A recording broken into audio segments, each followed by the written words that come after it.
Hello class, this is CSE-4410, Chapter 11. So, this is going to be your for, for spring 2024 classes.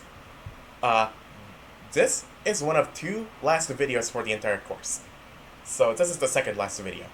We're going to be talking about sound effects, and I'm going to do so that deviates from the textbook. So the textbook has us work with the Chapter 3 project. And there's a good chance that we don't have that anymore. And even if we did have it, it's going to be modified beyond recognition. So I went through the textbook and I thought to myself, why don't I just use the Chapter 7 project? So that's exactly what I did. So the reason for that is there are instructions in Chapter 11 that have us create a UI.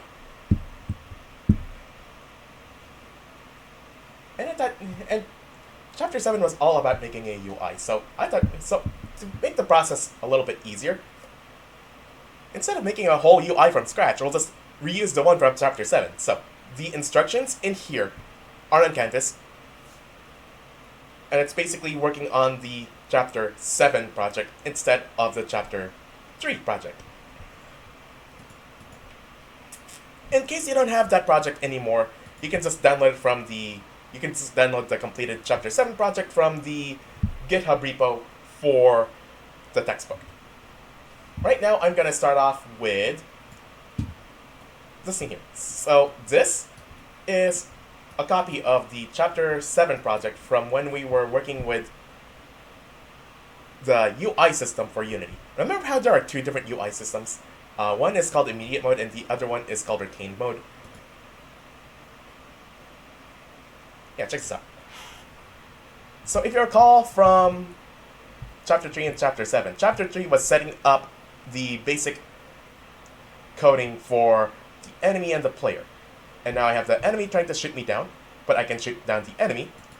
The additions that were made in Chapter 7 were to add a UI, a score counter, not really part of the project, but I also added a click here for free iPod button just to demonstrate immediate mode. So this button doesn't do anything other than report button has been clicked. Oh yeah, and there's also the settings button here where we can adjust the speed of me and the enemy. And the enemy is moving way too fast. Doop. Doop. Okay, there's also a close button to close that pop-up. We're gonna be adding to those things. We're gonna be adding sound effects to this game. So, we're gonna begin with grabbing the sound effect files for this. So the files you're going to be using, they go by the names of ding.wave, fireplace.wave, thump.wave, and okay, this one has a very long file name, but I'm just gonna call it swish.wave. If you want reference, this is the slide that has the file names. Alternatively, I already have them all downloaded in my downloads folder, so all I gotta do is just drag and drop these. If you're gonna be following along, either grab these sound effects from the GitHub repo, or find your own, or make your own. I think it's just it might just be easier to just follow along with the textbook because, well, the textbook has a GitHub repo with everything all finished. Okay, so we're just gonna go ahead and drag and drop these 4 files into our assets folder, and we're gonna put them into a sound effects folder. So first, let's just make that sound effects folder sound FX, and I'm gonna drag and drop the 4 sound files. So swish, thump, ding, and fireplace. I'll drag and drop these into the assets folder, the assets view here, and these are being pulled from I'm just drag and dropping them from my downloads folder. And then I can just drag and drop these 4 into my sound effects folder. Now, these hopefully are Creative Commons 0 resources, so I should not have any sort of issues trying to play them on YouTube. But here's what they sound. Ding, fireplace. Swish. And dump. Okay, so what are we going to use them for? Well, let's begin by... Okay, so we've already did the import process where we just drag and drop them into our assets folder. So there are actually a few more steps we have to do.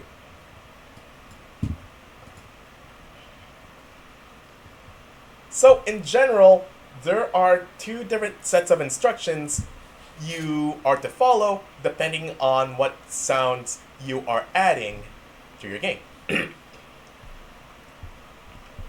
The first set of instructions are going to be for sound effects. So in general, we should probably back up. There is a property for these file types, and that is compression. For sound effects, you'll probably want to use uncompressed sound files. So WAV and AIF, for example. You would use compressed sound files for longer tracks. That's typically going to be your music. So we're going to get to music in a little bit, but let's just focus on the sound effects. These are shorter clips, so they are imported as .wav files. So these files are already uncompressed. However, Unity can apply its own compression algorithms on these files to compress them even more. So, for our purposes, for Staccato, leave that unclicked. Leave that unchecked. That setting is for if you don't have stereo speakers on your device. That is, you have only, say, one speaker. Stereo as in, we have a left speaker and a right speaker, and they output different sounds with the idea that they would go into each individual ear, and using that information, we can discern, say, where we are in the 3D environment. This helps for immersion purposes. Load in background and preload audio data.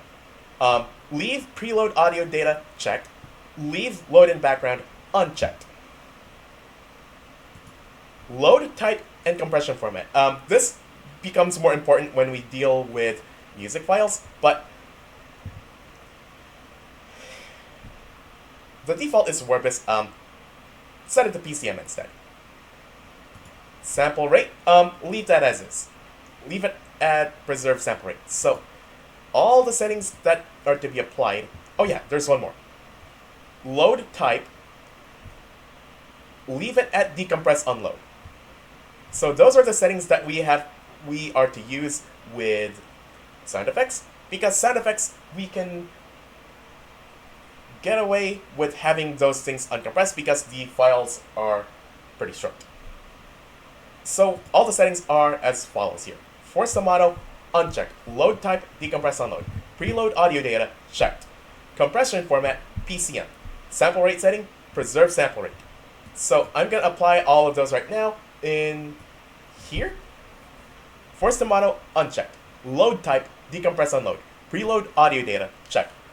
Compression format, PCM. Sample rate setting, preserve sample rate. So I am applying these settings to all four files at once. Apply. And there we go. So let's get into a few concepts about how audio works in Unity. There are three things to it. The first thing is the audio clip. So this is the sound to be played. The second thing is an audio source. Think about like the speakers of, say, a radio. So radio is going to be playing something, and it's going to be doing so through speakers. And the third thing is an audio listener. Basically, in this analogy where we're using like a radio, the audio listener is going to be you. You are listening to the music. Unless, so for example, you have, say, hearing protection and you can't hear the music. Very simple. We already have two of these things already. So we have already imported the audio clips. So these are audio clips. We also have already an audio listener. If you go to the player and look at the main camera, there's an audio listener component already attached to it. So, really, all we're missing is the audio source. So, before we even get to that, there is one more thing that I'd like to talk about.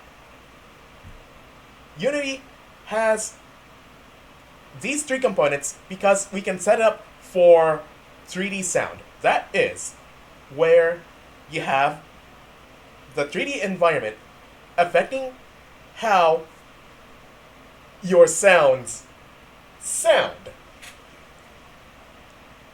And it's pretty simple if you think about it. If you are listening to a radio, the farther away you get from it, the quieter it becomes. And that's because of the inverse square law that explains how weak sound becomes the farther away you are from the source. But there are other factors to that as well, such as, I don't know, the Doppler effect. How a train horn sounds higher pitched as the train approaches you, and how it sounds low pitched as it travels away from you.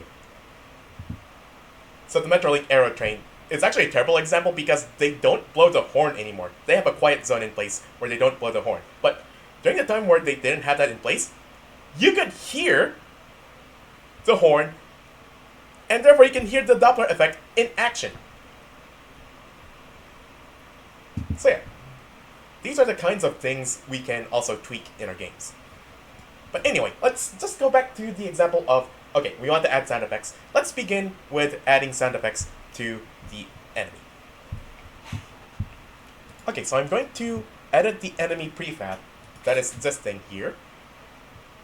Double click. And there's our enemy. Now, this is actually going to be pretty simple.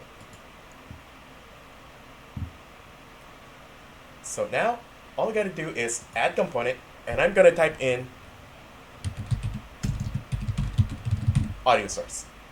Add audio source, and there are a handful of settings in here.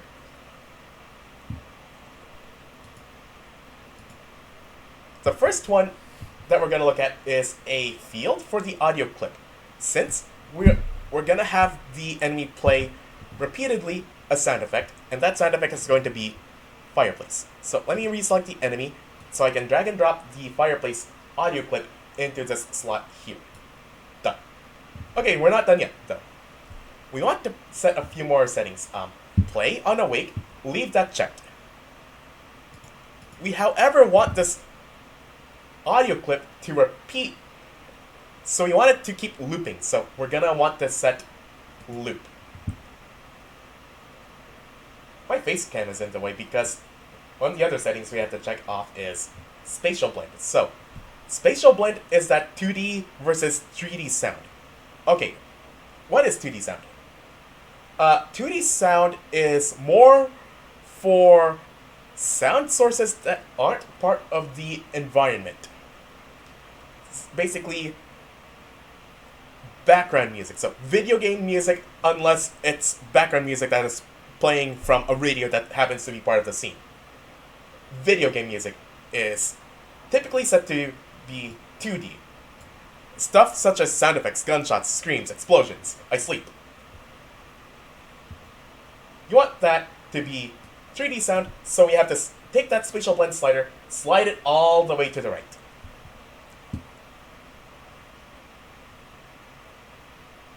Now, remember the concept of a prefab. Any changes we make to the prefab will affect every instance of the prefab.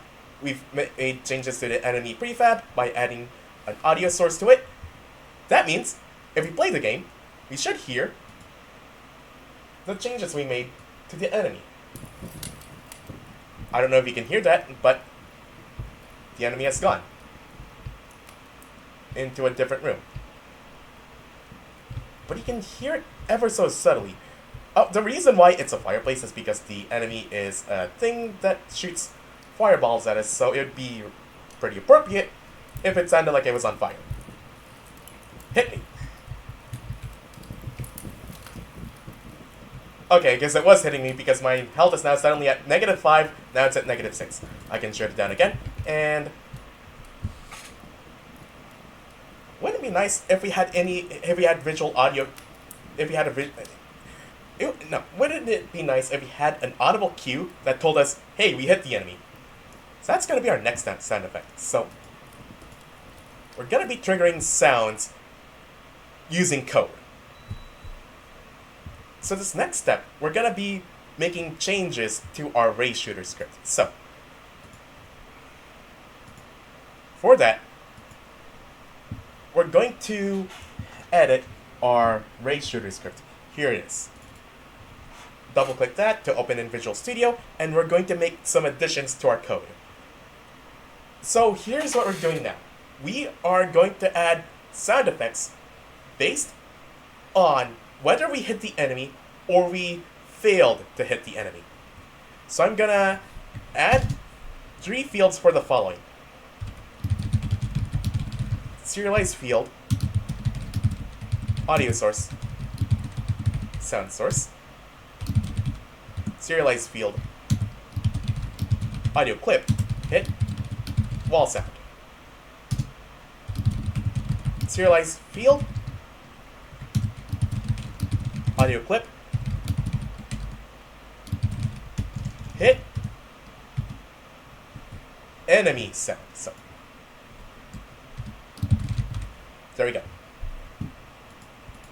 Okay, but now we need to add some more code. So all this does is make it so we can just assign sound effects in the inspector. But we need specific code to call to play all this. So remember back when we were talking about ray tracing, there were 2 things that would happen. One is if the ray that we cast hit the enemy. The other one was when the ray hit something that was not the enemy. So if target does not equal null, and target is a reference to the reactive target script. So this code here was called every time we successfully hit the enemy. If we do that, well, back in chapter 7, we would broadcast the event, GameEvent.enemyHit. But now we're going to do one more thing. We're going to say sound, source.play, one shot, hit, enemy, sound. And that's if we successfully hit the enemy. If we failed to hit the enemy, then I'm going to play the other sound effect that we have. Hit, wall sound. There we go. We're not quite done yet, however.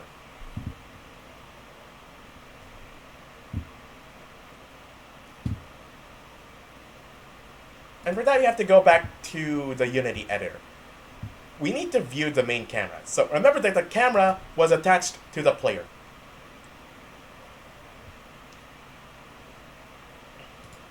The camera is attached to the player, and the camera has the ray shooter script attached. It's also where we are going to assign our sound effects. So we have a sound source, but there's nothing for that yet. We're going to get to that in a little bit. First, let's just assign those 2 sound effects. So hit wall sound is going to be ding. Move my webcam. Actually, maybe I can just close this. So if you look up here, we have our mouse look script. We don't really need that, so I can just minimize that. So here we're just looking at our ray shooter. Our ray shooter script. We have ding for whenever we... No, not ding for that. That should be the other one here. So ding is for when we successfully hit the enemy. So ding should be assigned to hit enemy sound. Swish is for when we miss the enemy. Okay, we're not done yet though. We need to select now the player. So the player needs a component called audio source. There we go.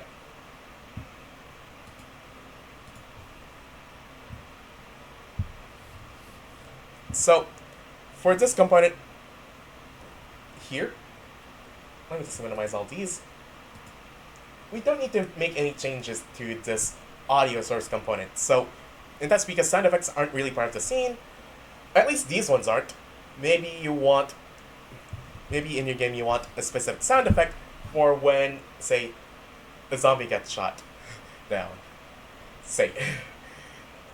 And you don't want that zombie's groans of death, like, blasting away at your eardrums. Maybe you want that to be 3D sound.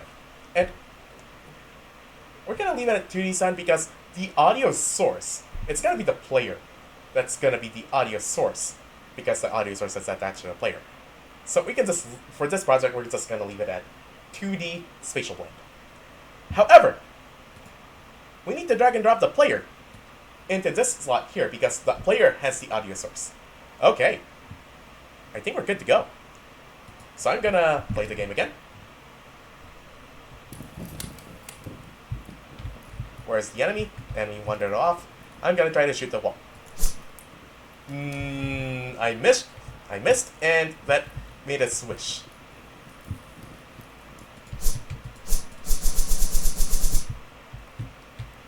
Oh, there's the enemy. Ha! Trick shot. Ding. And the enemy got shot down successfully. And our score incremented. Every time I successfully hit the enemy, it's gonna increment the score, and it's gonna play the ding sound effect. Ding. So, one interesting bug that this game has is how you can repeatedly shoot down the same enemy to inflate your score. That might be something worth bug fixing, because, well,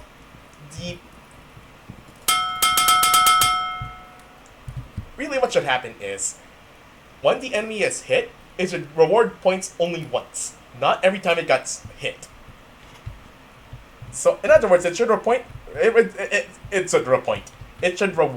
points when it goes from alive to dead, not when it gets hit. Because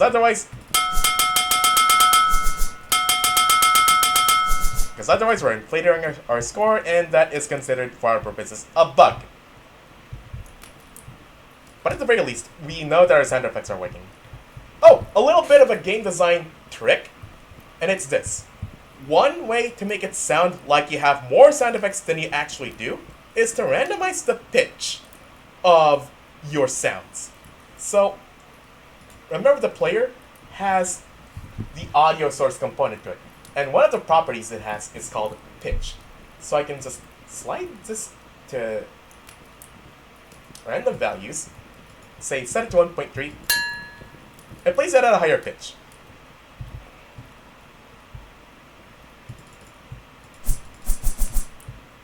If I set that to 2, and the default value was 1, by the way, keep that in mind.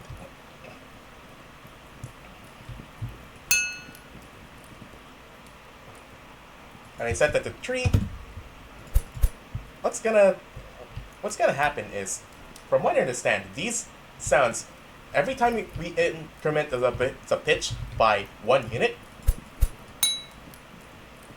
what should happen is the pitch of that is going to increase by 1 octave. And what that means, the sound waves are basically traveling. No, not traveling. They have a higher frequency, and that frequency is twice that of the original. So I set that to 1, and it's going to be playing at the original sound level.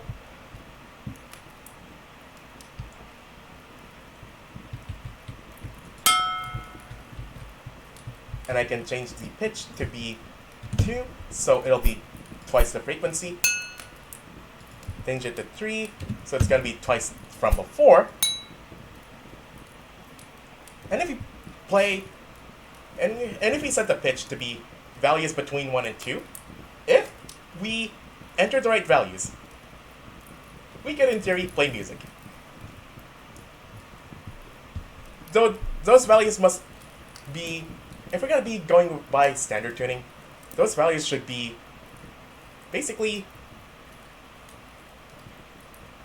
1 over 12, 2 over 12, 3 over 12, all the way to 12 over 12. However, that must be added to 1, so it's actually 1 plus 1/12, 2 plus 1/12. No, I messed up. It should be 1 plus 1 twelfth, 1 plus 2 twelfths, 1 plus 3 twelfths, 1 plus 4 twelfths, and so on. So, if you know enough music theory to understand that the diatonic scale is a arrangement of whole and half steps, the whole steps are 1/6, and the half steps are 1/12. If you know enough music theory to know that the diatonic scale is basically an arrangement of whole and half steps, I personally like to call them large and small steps, for reasons.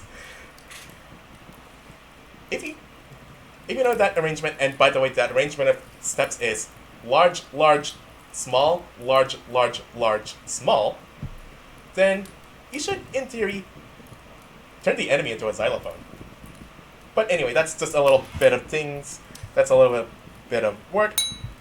But we can do that to make it sound like, one, there are more sound effects than there are, and two, we can probably sneak in a melody if we wanted to.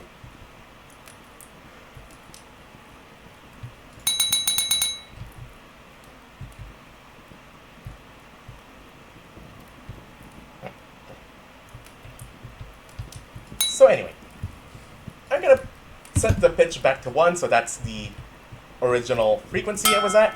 Ding, ding, ding, ding, ding, ding, ding, ding, ding. Okay. I'm gonna stop it there so we can look at our next thing. So, back in Chapter 9, we had added interactable objects for the player to interact with. So, actually, this is a little bit further ahead, so let me just go back here. Here we are.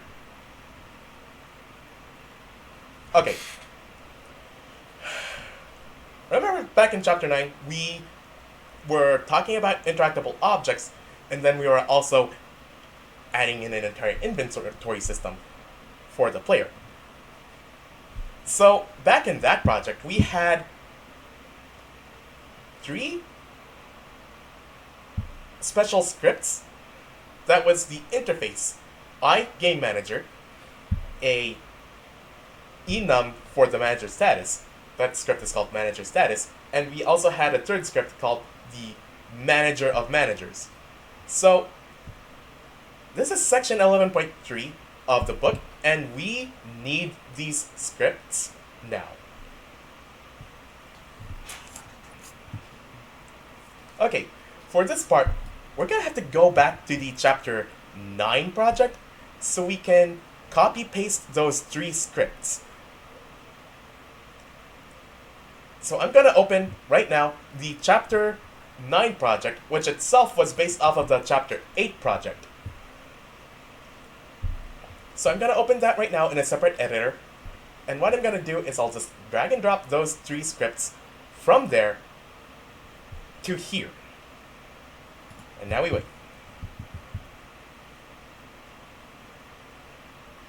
Yeah, remember this game? Yeah, you might remember this. This is one of the more technically challenging projects because, well, there's a lot to cover. So, let's just go back to the scripts. I put it all in a managers folder here, so what I'll just do is I'll drag and drop. Okay, let me just go back to here so I can more easily do this. I'm going to select Game Manager, Manager Status, and Managers. Drag and drop these into here.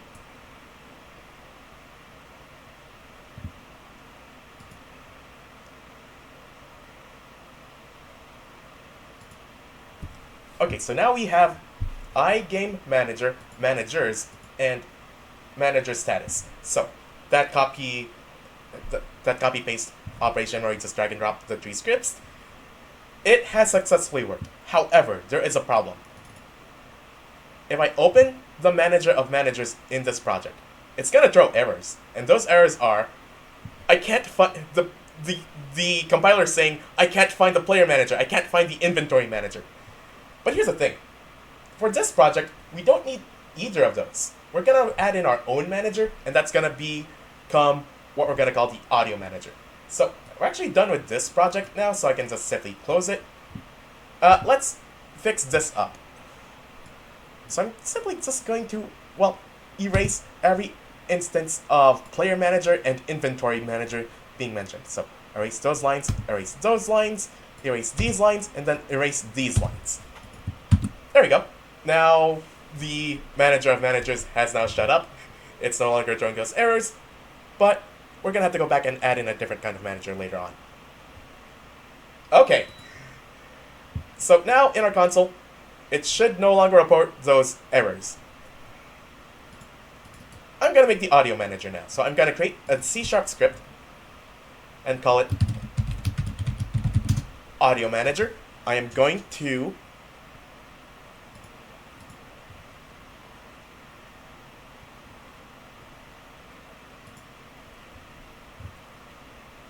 okay, let me just open up the audio manager. Here we are. So these two methods, the start and update method, we don't need those. However, we need to implement the interface game manager. So, game manager. There we go. Now it's gonna throw its own error that says this does not implement the member iGameManager.status, and it doesn't implement iGameManager.startup either. But that's easy to fix. All we gotta do is, well, implement those. So, public manager status get private set. That's number one. Number two is that startup method. Public void startup. And for now, we're just gonna say debug.log, and quotation marks, I'm gonna say audio manager started. Later on, we're gonna flesh out the code for this here. So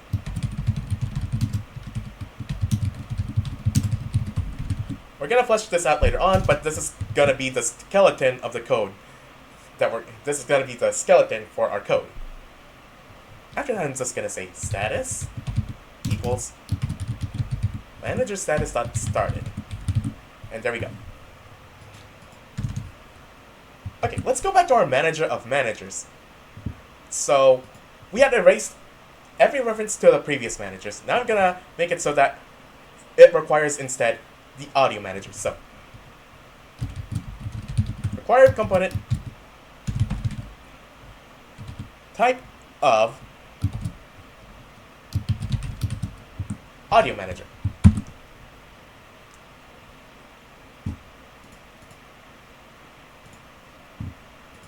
So now this manager of managers requires the audio manager.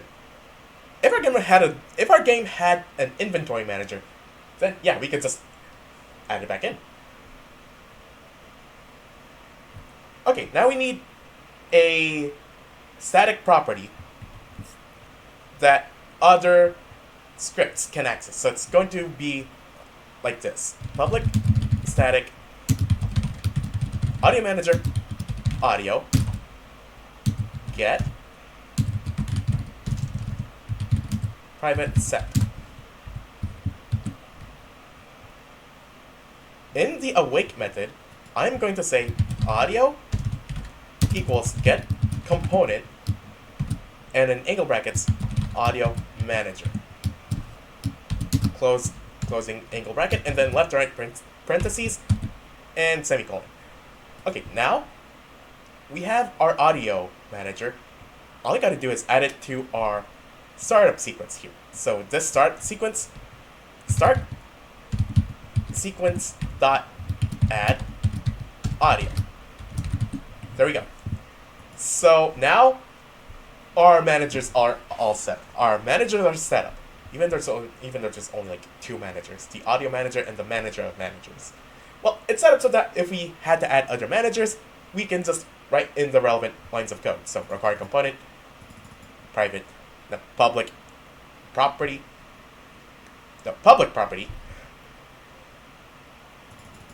have that, and add it to the start sequence. Okay. The next thing we need to do is we need to make an empty game object for our game managers. So we're load script assemblies. Hold on. Now all I gotta do is right click here, create empty. Now we have an empty game object that I'm just going to name as Game Managers. So, what I'm going to do now is I'm only going to drag and drop the Manager of Managers. Because it requires the Audio Manager script, if I try to add that, it's going to add the Audio Manager also. So watch this. Drag and drop the the Manager of Managers onto the Game Managers object, and I can just drag and drop it into the inspector. Check this out. It added the Audio Manager. I was only drag and dropping one thing, but it also added the Audio Manager because it was required. So, with that, if I start the game, what we should see is... Yeah, check this out. Audio Manager starting, and all the managers have started up. So it's working exactly as it was when we first wrote these scripts back in chapter 9. Okay? You must exit play mode to save the scene. Let's save that.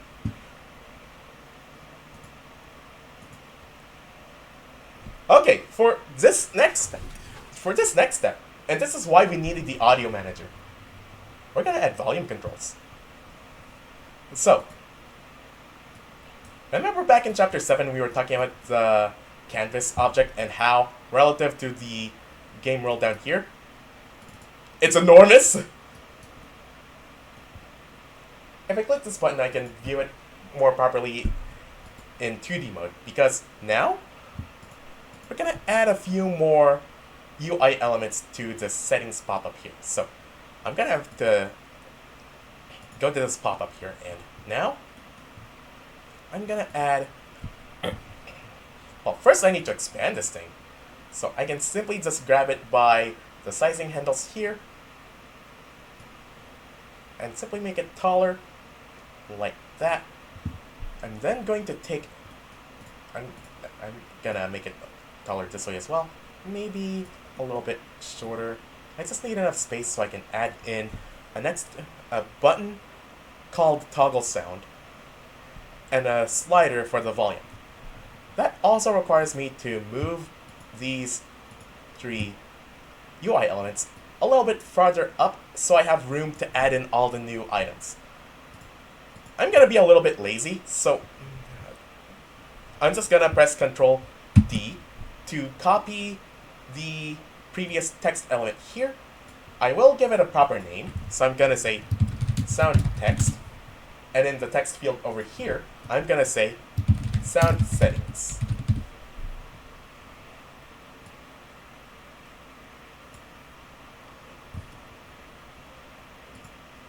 Similarly, I'm also going to duplicate the slider, so I'm gonna press Ctrl D. I have the slider selected, I press Ctrl D. Now I have a copy of the slider all the way down here. So this is gonna be the volume slider. There we go. I'm also gonna add a button, and that button, I go to UI, Button Text Mesh Pro. Now we have a button. I'm going to say,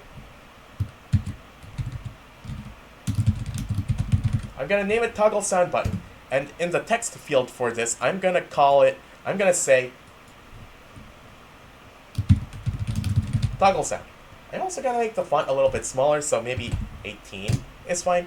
Now I need to make this button a child object of the pop-up, so I can just drag and drop it until I see this little blue line, release, and I can just drag this Toggle Sound Button into position like so. What would also help is if I added another line of text that said that this was the volume slider. Let's do that really quick. So I'm gonna duplicate the sound settings text object, press Ctrl D, and I'm gonna drag this copy down here, and I'm just gonna rename it to volume text, and the text field here, volume. There we go.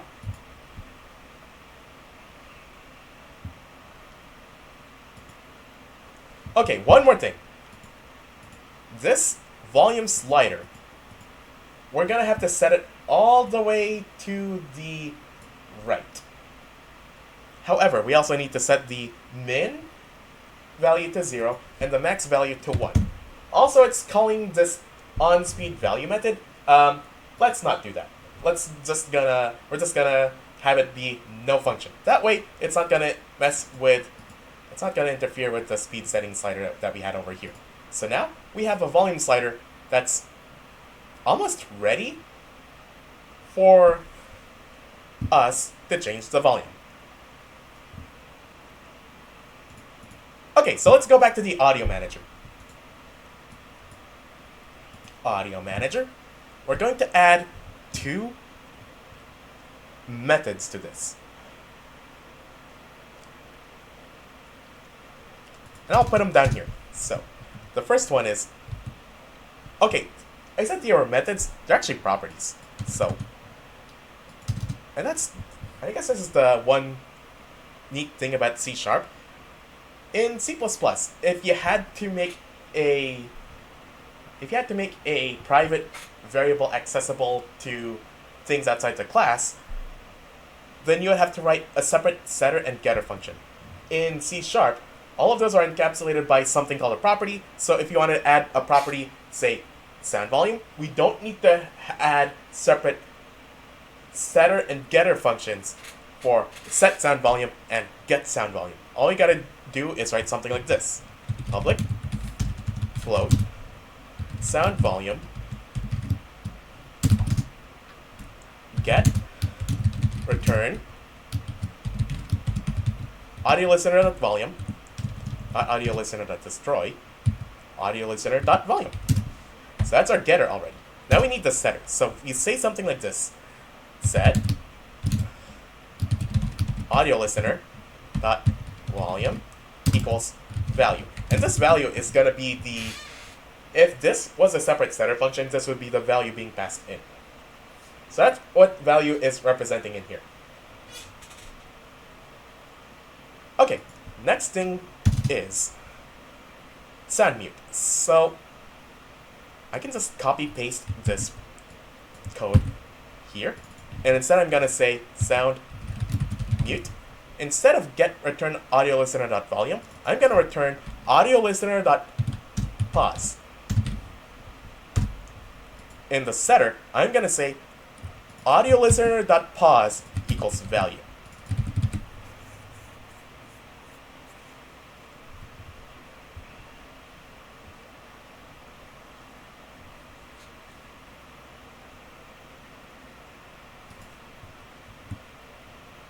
Oh yeah, and this is a bool. So, public float sound mute? No. Public bool sound mute. There we go. Okay, in the startup method, now we need to flesh out the startup method. We're just gonna write one line of code: sound volume equals 1f. So it's gonna start at maximum volume, which might blow out your eardrums depending on how loud you set your computer's speakers. So that's one thing to be aware of. One thing that we could also do alternatively is, if your game has audio settings that are saved to a file, we can just read that file, and instead of saying sound volume equals 1f, the first thing we can do is read the sound volume setting and use that value instead.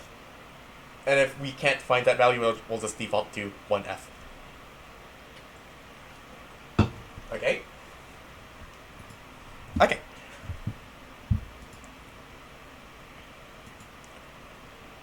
Let's go add some stuff to our settings pop-up.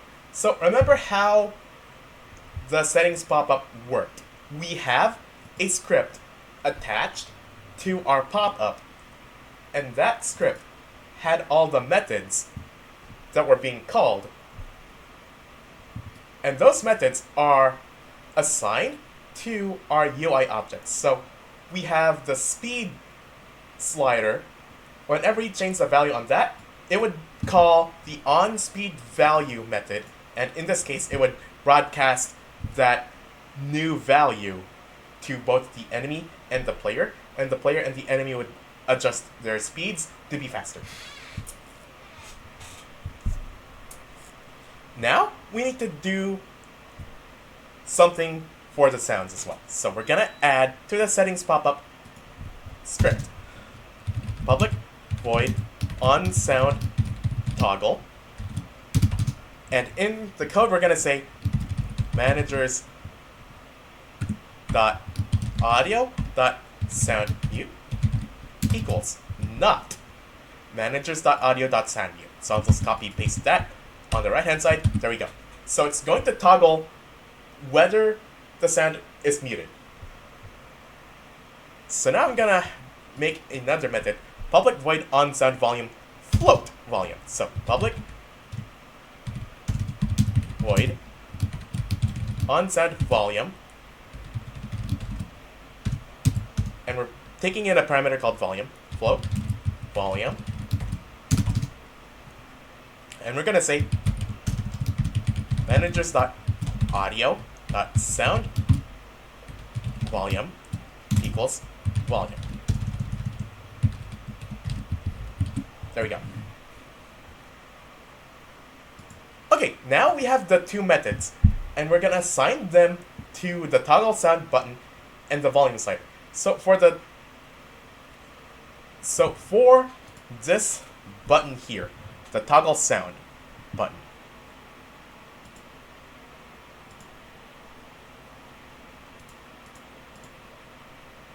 the toggle sound button is all the way up here, so maybe I should just move this a little bit lower so it's a little bit more organized. So the toggle sound button in the inspector, let me just close this so it's easier to see. In the inspector is a little area with the on click here. List is empty, and that's because we did not assign any methods to that. But we do have a method that we want to attach to this button. So I'm going to click the plus button here. We're going to drag and drop the settings pop-up from the inspector into this slot here. Right now it says no function. I can go click here into the drop-down menu under settings pop-up, and my face cam is in the way. Click this, go to settings pop-up, and see that on sound toggle method over here? I'm gonna click that, and there we go. Our sounds will now toggle on and off. Okay, now we have to do the same thing with the volume slider. So I'm gonna go here.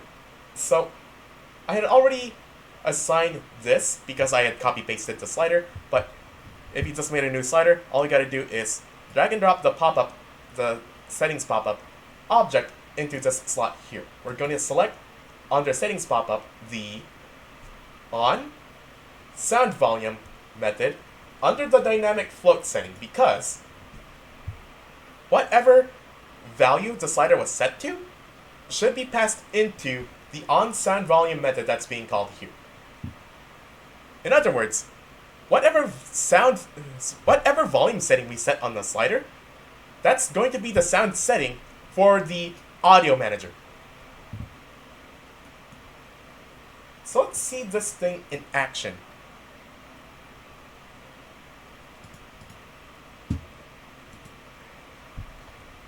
I guess I should say, let's hear this thing in action.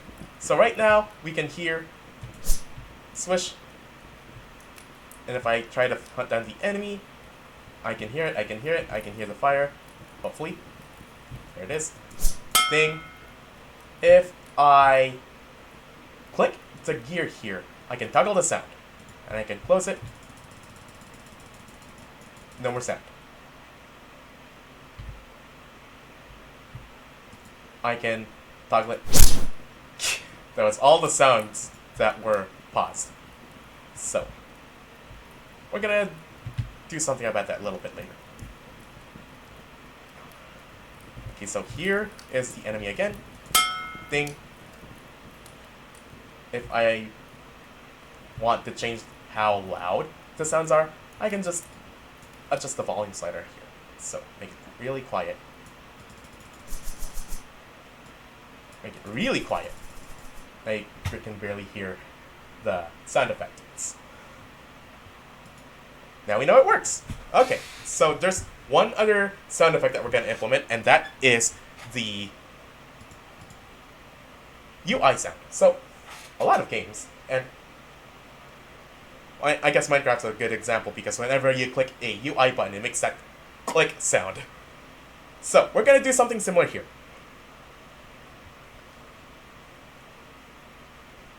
For this, we need a special audio source because these are sound effects that are not 3D sounds. So let's do that right now. We're going to go into our scene here. Maybe we should... Okay. We want a special audio source for 2D sounds. And what that means is the spatial stuff that we were talking about, how far away you are affects how loud the sound is. That does not apply to sound effects that will be played by the UI, like that click sound when you click on a button in Minecraft. So, we need a special audio source for these 2D sounds. I'm going to create an empty game object, and I'm going to call it audio source for 2D sounds. I'm going to make it a child of the game managers. I am then going to add a component to this audio source component. We want the spatial blend slider to be all the way to the left. Okay. Let's go back to our audio manager.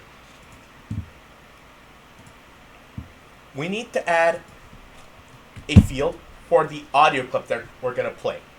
And that is serialized field sound. So this is the UI sound effect that's going to play whenever we click a button. And we're just going to play it. Okay. Hold on.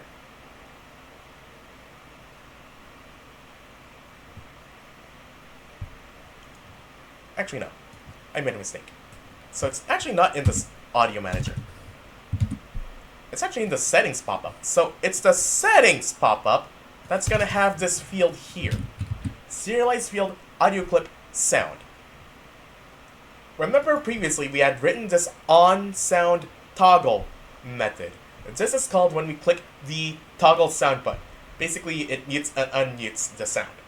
We're going to have this play the sound here whenever we basically mute and unmute the sounds in the game. So, in addition to this line of code, I'm going to say managers.audio.play sound.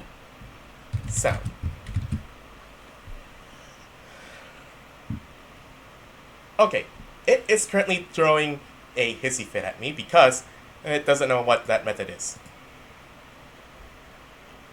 So, here's where we have to go back to the audio manager. So, we need to add a few things here. The first thing is serialized field audio source lowercase a audio source. And now we need another method. That method is public void play sound, and we're gonna pass in an audio clip as a parameter. So audio clip. We're simply gonna say sound source. Oh, my apologies. This shouldn't be audio source. This should be sound source. There we go. So we're gonna say sound source dot play one shot clip. Okay, we're almost there.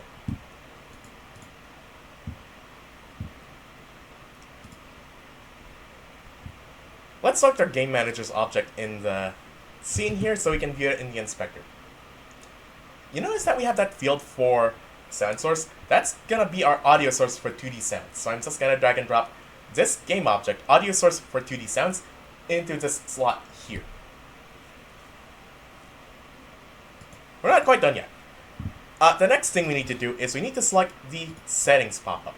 So here, now we have a field, and that is going to be for our sound effect that's going to play when we click on the toggle sound button. We only have one sound effect left. We had already used the fireplace for the enemy. We had already used the ding sound for when we shoot down the enemy successfully. We have used the swish sound for when we miss the enemy. So we have one more sound effect to use, and that is thump. So I'm going to expand this so I can go to the sound effects and, okay, I have to select that again. Okay, pop up, selected, and we can view it in the inspector. Thump sound effect, drag and drop into this slot here. There we go. Let me try again. There we go.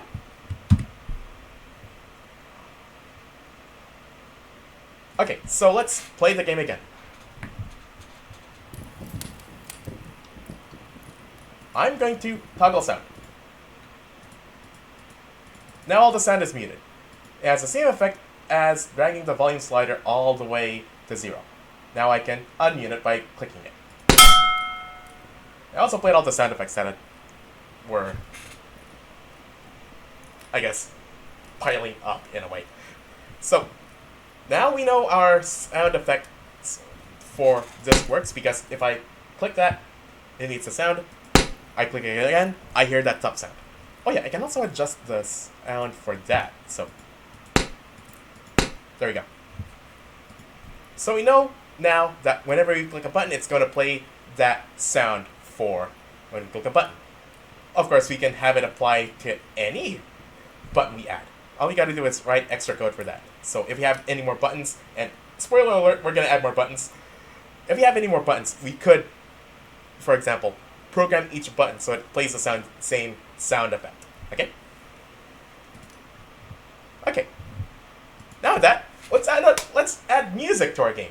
So, music is its own discussion, but for the sake of making things easy, let's just say we already found a source of music that we can play in our games. For this project, we are gonna use 2 audio clips. One is called Loop, the other one is called Intro Synth. We want to add those 2 music clips into a resources folder. And in that folder, it's gonna have a music subfolder. So that's where our music is gonna go. So let's set that up right now. So I'm gonna right click here, create folder, resources. Double click here, create folder, music. Now I had already downloaded these 2 audio files ahead of time, so I'm just gonna open the music folder, drag and drop intro synth.wave, and loop.wave. There we go.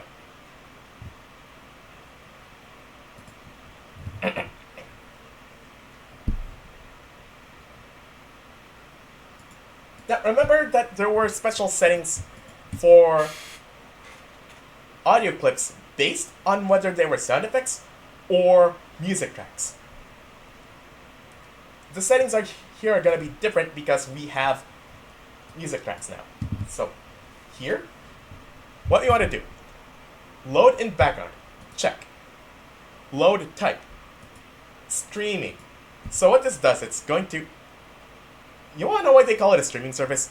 It's because you don't sit at your chair or couch and wait for the video to load, and then it plays. You don't wait for the whole video to load, and then it starts playing.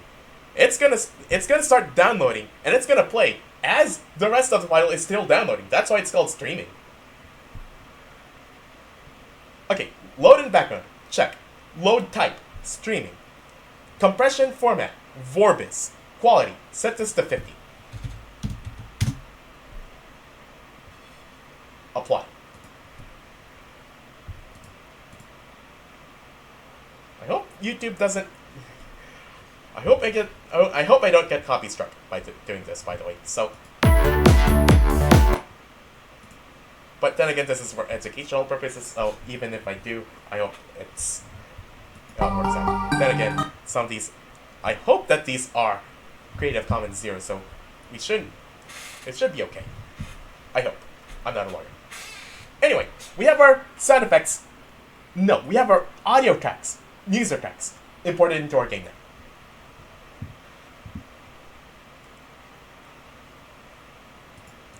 So now we need a special audio source for our music tracks. So remember when we made a special audio source for our 2D sounds? Now we need a separate one for our music. So I'm going to create another empty game object, and I'm going to call it music.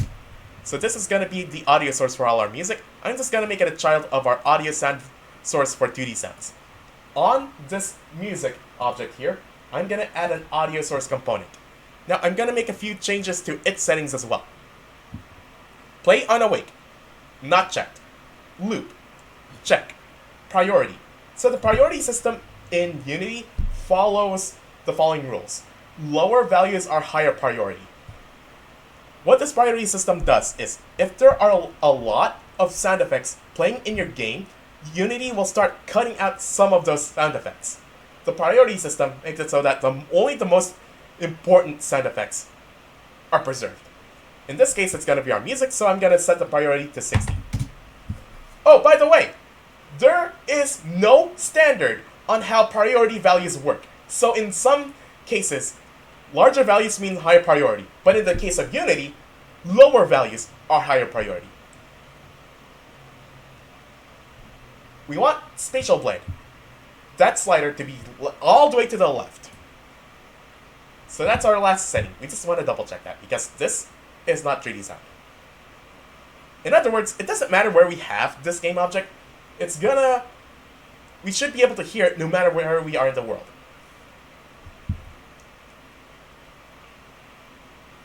Okay, so now we have our settings set. Now we have to go back to our audio manager and add more code to that. Okay, here is our audio manager script. We already have a field for an audio source. Now we need to add a few more fields. So I'm just going to duplicate this line here by pressing Ctrl D. Serialize field audio source. I'm just going to call it music source. Or if I want to be consistent with the textbook, it says music 1 source, so the reason why it's music 1 is because I ended up having to cut this out because I figured this was a bit of polish that I felt was not really necessary for the purposes of just adding sound effects. But one thing we can do is called crossfading, where one music track, as it ends, will fade out as the next music track begins. You hear this on the radio a lot, by the way. Yeah, if you've ever listened to the radio and one song faded out as another faded in, that's called crossfading. And then you know what it's called. Okay, now we need 2 more fields, and these are strings. Those are going to be the names of our audio tracks. So I'm going to say serialize field string intro BG music. I'm going to duplicate this line, press Ctrl D, and I'm going to say serialize field string level BG music. So this is going to be for our 2 audio tracks here. So intro synth and loop.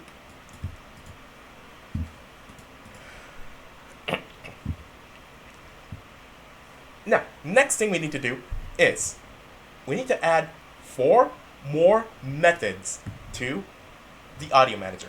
Those are play enter music. So public void play enter music, and that's gonna be simply play music resources.load $ quotation mark music slash, and then in curly brackets intro BG music closing curly bracket quotation mark right parenthesis as audio clip, right parenthesis, semicolon. Okay, but now it's throwing an error because it doesn't know what this method is, and that's because we haven't wrote it yet. Let's just write that in next. So that method is public void play music audio clip, and in here we're gonna say music one source dot clip equals clip. Music one source dot play. Okay, so now we have. Okay, so this is actually incorrect. It should just be play music. There we go. So we're gonna call the play music method, and we're gonna pass in an audio clip that we load from our resources folder. It means this method is gonna be called. It's gonna get that. It's gonna have that audio clip be passed in. We're gonna set that to the clip property. Is this a property or a field? Okay, this is a property. It's gonna set it to the clip property of our music one source, and then it's gonna play it. Similarly, we want to do the same thing for when we want to stop the music. Public void stop music music one source dot stop. Okay, we're almost there. What I need to do next is duplicate this method once, so we can then play the level music, because we have intro music and level music. So play level music, so instead of, it's nearly identical to the play intro music method, except it's going to be level BG music. There we go.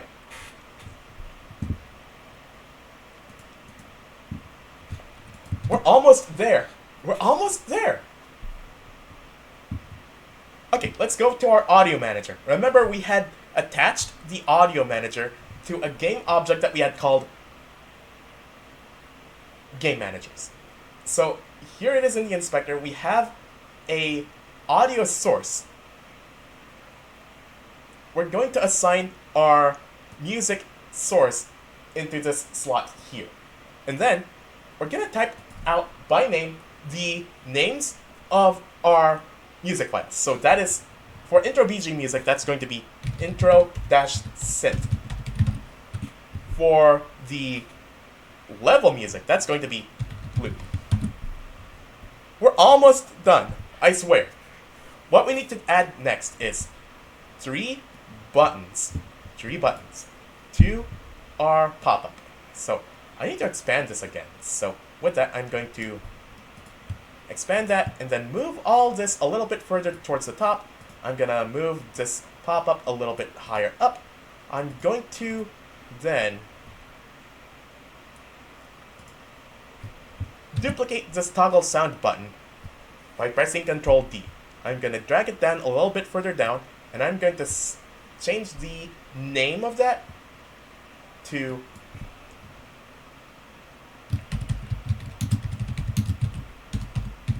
intro music button. I'm also going to set this to no function.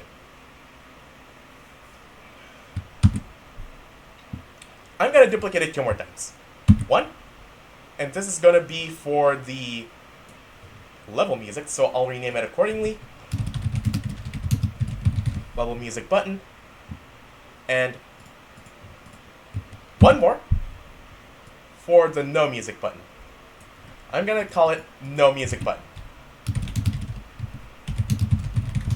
And because they were all duplicated from the toggle sound button, they all have the settings pop-up assigned to this slot here. So it is ready to call the methods, the appropriate methods for playing the appropriate soundtracks.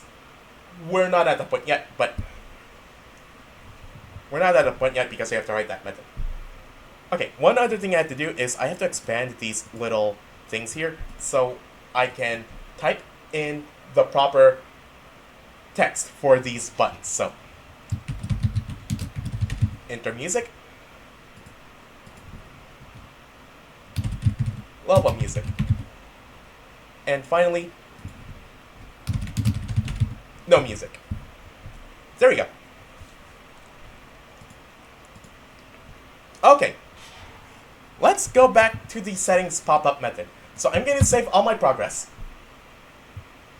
Save all the progress. And now I'm going to go to settings pop-up. Here it is. I'm going to add one more method. That is public void on play music in selector. I'm going to say managers.audio.play sound.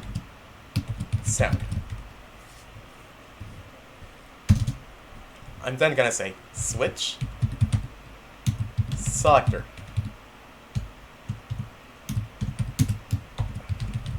And selector should be enclosed in parentheses. Then we add a curly bracket, case 1, colon, new line, managers.audio.play intro music, break. Case 2, managers.audio.play level music, break. Default. Managers.audio.stop music. Not stop all coroutines, stop music. Break. Okay, so this is a switch statement where, depending on what value the selector parameter was, it's going to switch between our different syntax. So, we have the number 1 for when we want to play the intro music, the number 2 for when we want to play level music, and for any other value, we're gonna just not play music at all. So now, this is going to be our method that's going to be called whenever we click on any one of these buttons. So let's begin with the intro music. Let's select the intro music button, and here we already have this onClick method. No, we have this onClick field over here. We have this area for onClick. We already had assigned the settings pop-up method a slot, but if it's somehow not assigned, you just drag and drop it into here. Now we select the method for switching the music. So it's under settings pop-up, and my face cam is in the way again.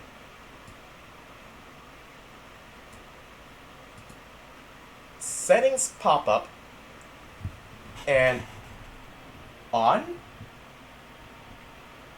play music. Select that. So now we have a fourth field here. So we have a fourth area, and that's going to be the value that's going to be passed in to our on play music method. So when we call this, we're going to be passing in a value that corresponds to what music track we're playing. I'm just going to set this to 1. Now we do the same thing for this button here. So we're going to call the same method on play music, but I'm going to type in a 2 here.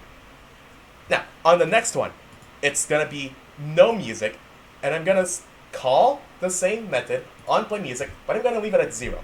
So we're going to use 0 to represent don't play music at all.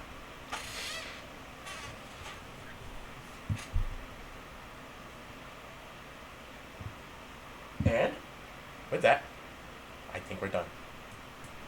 Let's play it.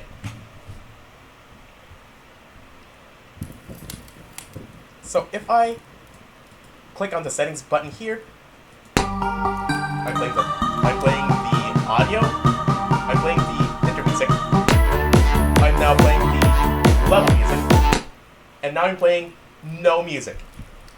It works. Oh yeah, and we can toggle all these sounds as well. So if I mute it really low, you can barely hear it. But I'm going to set it back to no music. So now it works. We know that now it works. And that's going to be it for Chapter 11. This is all about adding sounds. Our final video is going to be how to build a game. And that's going to be your final video, and it's also going to be the shortest video. So, get ready for that as well. By the time you watch for CSE-4410 sections 1 and 2, spring 2024, by the time you watch this, both videos might be available. So, what I'm going to do is I'm going to do my best to record the final video right after this.